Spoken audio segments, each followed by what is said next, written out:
Il ne crie pas, il ne prévient pas, et quand vous le voyez, il est déjà trop tard. Néandertal n'était pas un humain primitif, c'était une machine de survie. Le décor est brutal. Eurasie, entre 200 000 et 40 000 ans avant aujourd'hui. Un climat instable, des hivers interminables, des prédateurs ultra-violents. Dans ce monde, la nature n'éduque pas, elle sélectionne. Seuls restent ceux qui peuvent encaisser.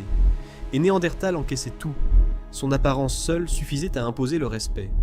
Un crâne long, un front bas, une arcade sourcilière massive, un visage projeté vers l'avant. Ce n'est pas une question d'esthétique.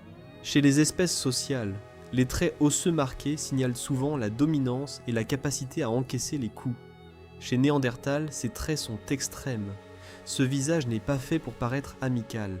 Il est fait pour survivre aux impacts. Son corps est encore plus impressionnant, plus trapu qu'un humain moderne. Des membres courts, un torse large, des os extrêmement denses. Les analyses montrent que leurs os supportèrent des contraintes comparables à celles d'un gorille à dos argenté. Sauf que chez lui, ce n'était pas un effort exceptionnel, c'était son état normal. Sa force n'était pas un avantage, mais une nécessité. Néandertal chassait au contact, pas avec des projectiles à quoquipoti à longue distance comme les humains plus récents. Il devait approcher de très près sa cible et planter sa lance à bout portant.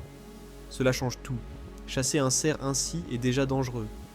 Mais lui affrontait des bisons, des mammouths, parfois des rhinocéros laineux. Les blessures retrouvées sur ses squelettes prouvent des combats violents lors de la chasse. Côtes fracturées, épaules disloquées, crâne fissuré. Pourtant il survivait souvent et devait retourner chasser. Cela signifie une chose, sa tolérance à la douleur était exceptionnelle. Mais ce qui le rend réellement terrifiant, c'est son esprit. Son cerveau est aussi volumineux que celui d'un humain actuel. Par exemple, il maîtrise des techniques de taille de pierre complexes. Il organise aussi son espace de vie.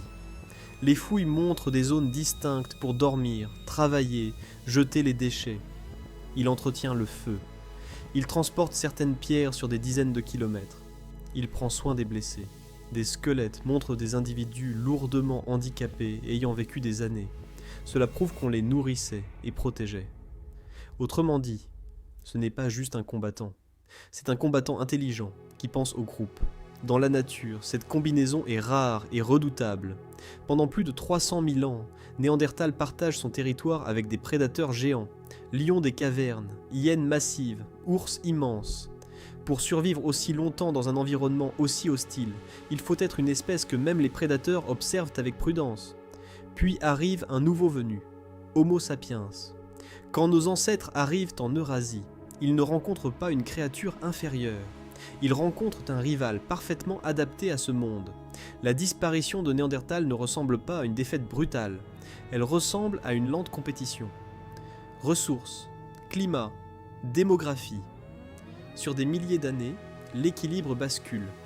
Néandertal n'est pas une créature étrangère, c'est une autre version de l'humain, une version plus robuste, directe et résistante, une version conçue pour un monde ultra violent. Et si vous pouviez remonter le temps et en croiser un, seul, dans une plaine glaciale, vous ne verriez pas un homme des cavernes. Vous verriez un survivant, né pour un monde qui tue, et vous comprendriez immédiatement une chose. Dans cet environnement, la proie, c'était peut-être vous.